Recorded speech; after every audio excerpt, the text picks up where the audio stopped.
Pop news time now, Lara, and I see Gary. Yes. Our elf is over your shoulder. We're going to do everything we can to avoid his wrath today because he does now have his magical powers. He now has his magic. We want to make sure everybody knows that we were talking about him yesterday before he had his magic.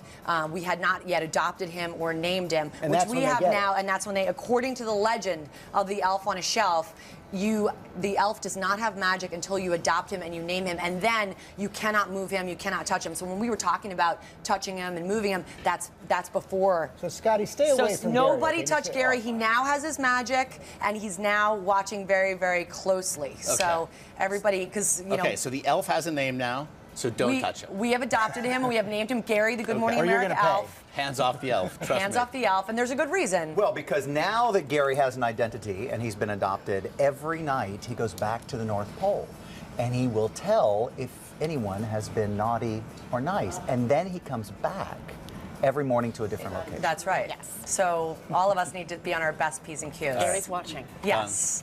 Done. And yes, and in other pop news this morning, let's keep in the holiday theme, shall we? The White House holiday decorations, wow. I mean, just made us smile. They were unveiled yesterday by First Lady Michelle Obama. They included a massive gingerbread replica of the White House. Oh, that's gorgeous. Gorgeous, complete with an oversized version of There he is, Bo. Yeah. And Bo is a recurring theme this year. There's also a massive life-size replica of Bo with a string of lights hanging out of his mouth. I don't know if that's indicative of Bo's personality. And then there were also 40 Bo flake ornaments all over the White House hidden. I guess we don't have pictures of them, but trust me, they're adorable. And then the first dog himself made an appearance at the festivities and quickly became, of course, the center of attention. So it is officially holiday time once we see those decorations. And finally, everybody, more good news. Seattle's Woodland Park Zoo has its own holiday miracle. 4 newborn baby lion cubs.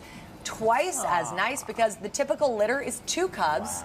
The 3-week-olds just passed their first medical exams with flying colors, and vets discovered there's 2 girls and 2 boys, not named yet, and we can't go visit just yet because they're too little. And that is Pop News.